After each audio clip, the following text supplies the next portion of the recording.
উল্টো রথযাত্রার দিন তুলসী তলায় করুন এই অব্যর্থ টোটকাটি, জীবনে অর্থ আসবে। আপনি যদি এই ছোট্ট কাজটি করতে পারেন তাহলে আপনার জীবনে আর্থিক ভাগ্য খুলে যাবে। রথযাত্রা অত্যন্তই একটি পবিত্র দিন, তাই বলা হচ্ছে এই দিনে আপনি যদি এই বিশেষ ক্রিয়াটি করে থাকেন অবশ্যই আপনি আপনার জীবনে বিশেষ ফললাভ পাবেন। ভিডিওটি বেশি বড় করছি না। রথযাত্রা কি বা রথযাত্রার ইতিহাস সম্পর্কে ভিডিও দেওয়া আছে, অবশ্যই আপনারা ডেসক্রিপশন বক্সে গিয়ে দেখে নিন। আমাদের প্রত্যেকের বাড়িতেই তুলসী গাছ রয়েছে, তুলসী মঞ্চ রয়েছে। আপনি যদি তুলসী গাছের এই কাজটি করে থাকেন তাহলে দেখবেন আপনার পরিবারে কখনোই দারিদ্রতা বা অর্থের সমস্যা আসবে না। আমাদের প্রত্যেকের জীবনেই আর্থিক সমস্যা, অর্থ কষ্ট রয়েছে, আর এই সমস্যাকে আমরা কেউ কখনোই চাই না। কারণ আর্থিক সমস্যা থাকলে জীবনে কখনোই সুখ শান্তি বা চিন্তা থেকে মুক্তি মেলে না। যারা আজ আর্থিক সমস্যায় ভুগছেন, জীবনে দারিদ্রতায় ডুবে গেছেন, আপনি যদি এই ছোট্ট কাজটি করে থাকেন তাহলে জীবনে অপার সুখ সমৃদ্ধির রাজা হয়ে উঠবেন। কিভাবে করবেন বা কী করণীয় আমি আজ বিস্তারিত জানিয়ে দেব এই ভিডিওটি দেখুন। দেখার পর নিচের কমেন্ট বক্সে জয় মা তুলসী এই কমেন্টটি করে জানিয়ে দিন তুলসী মাতার উদ্দেশ্যে। তুলসী তলা হলো ৩৩ কোটি দেবদেবীর বসবাস, আমরা প্রত্যেকেই জানি। প্রত্যেক হিন্দু বাড়িতেই তুলসী গাছ রয়েছে, তুলসী মঞ্চ রয়েছে। এক্ষেত্রে বলে রাখি, শাস্ত্র মতে বাড়িতে তুলসী গাছ থাকা অত্যন্তই শুভ। আর বাস্তুমতে যদি আপনার বাড়ির তুলসী তলাটি, তুলসী মঞ্চটি ঈশান কোণে হয়, অর্থাৎ উত্তর পূর্ব কোণে হয়, তাহলে তা অত্যন্তই শুভ।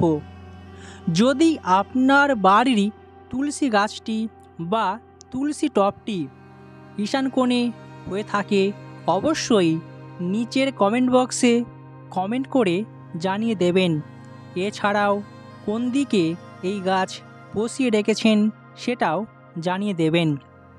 আর যাদের নেই, বিশেষ করে যাদের পশ্চিম দিকে আছে, সাবধান হয়ে যান।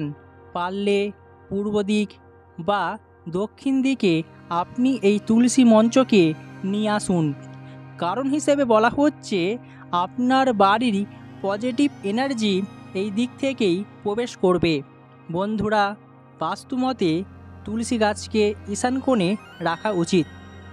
যাই হোক, এই তুলসী তলায় ৩৩ কোটি দেবদেবীর বসবাস। আপনাকে একটা বিশেষ ক্রিয়া করতে হবে। ক্রিয়াটি করবেন সন্ধ্যার সময়। তবে একটা বিষয় আপনাদের জানিয়ে রাখি, সন্ধ্যার পর কিংবা সন্ধ্যাবেলায় কখনোই তুলসী গাছে বা তুলসী পাতায় হাত দেবেন না। এর ফলে আপনার জীবনে চরম ক্ষতি হবে। আপনারা সর্বদাই দূর থেকে তুলসী মাতাকে প্রণাম জানাবেন, তুলসী মাতার আরাধনা করবেন। আপনি যেমনভাবে অন্যান্য দিন ধূপ দেখান, প্রদীপ দেখান, অবশ্যই দেখাবেন। অনেকেই আছেন অনেক বাড়িতেই তুলসী তলায় প্রদীপ দেখান না, সন্ধ্যা আরতি দেন না। এটা করা একদমই অনুচিত। বাড়িতে তুলসী গাছ থাকলে, তুলসী মঞ্চ থাকলে আপনি নিয়মিত সকাল সন্ধ্যায় তুলসী মাতার আরাধনা করুন, নচেত আপনার পরিবারে চরম অমঙ্গল নেমে আসবে। তাই তাদের উদ্দেশ্যে একান্তভাবে অনুরোধ করছি, বাড়িতে তুলসী গাছ থাকলে অবশ্যই তুলসী মাতার আরাধনা করতে ভুলবেন না। এরপর আপনাকে একটি কাজ করতে হবে। এর জন্য নিতে হবে একটি হলুদ কাপড়ের টুকরো, আর নিতে হবে একটি লক্ষ্মী কড়ি, 1 টাকার কয়েন একটি ও 7টি লবঙ্গ। আপনাকে এই উপাচারগুলি সংগ্রহ করতে হবে।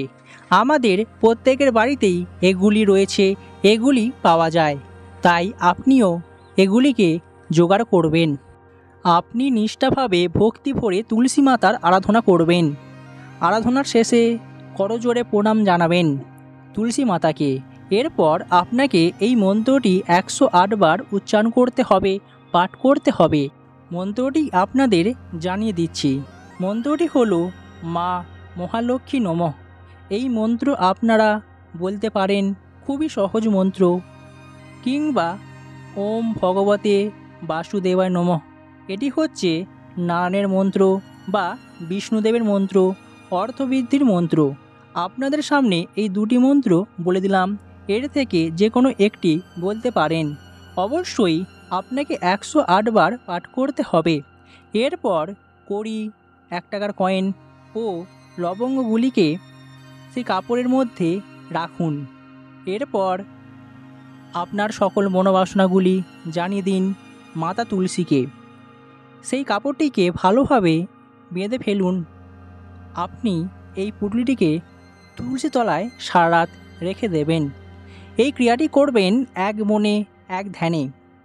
কখনোই বা কোনোভাবেই তাড়াহুড়ো করবেন না। অনেক ক্ষেত্রে দেখা যায় যে কি এই সব ক্রিয়াকর্ম করার সময় আপনি তাড়াতাড়ি করছেন বা একটার পর একটা জিনিসকে ভুলে যাচ্ছেন। তাহলে কিন্তু এই ক্রিয়ার বা এই উপাচারটি কখনোই আপনার জীবনে ফললাভ এনে দেবে না।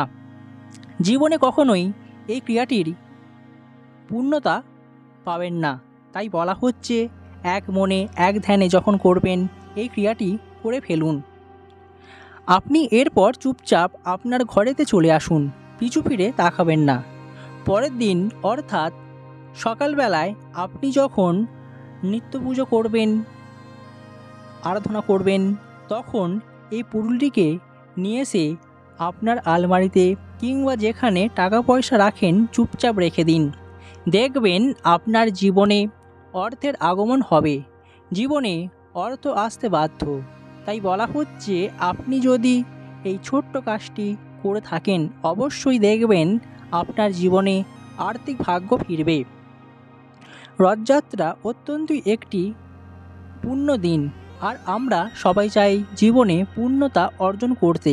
তাই এই বিশেষ দিনে আপনি যদি জগন্নাথ দেবের উদ্দেশ্যে এই কাজটি করে থাকেন, জগন্নাথ দেবের কৃপায় আপনার জীবনে সুখ সমৃদ্ধি যেমন মিলবে, তুলসী মাতার কৃপায় আপনার জীবনে অর্থের আগমন ঘটবে। দেখবেন আপনার ব্যবসার উন্নতি হবে, ব্যবসায় আপনি সাফল্য লাভ করতে পারবেন। তাই উল্টো রথযাত্রার দিন এই ছোট্ট কাজটি করে নিজের ভাগ্য নিজেই ফিরিয়ে আনুন। আজ এই পর্যন্তই। আবার দেখা হবে অন্য কোনো ভিডিওতে খুব তাড়াতাড়ি।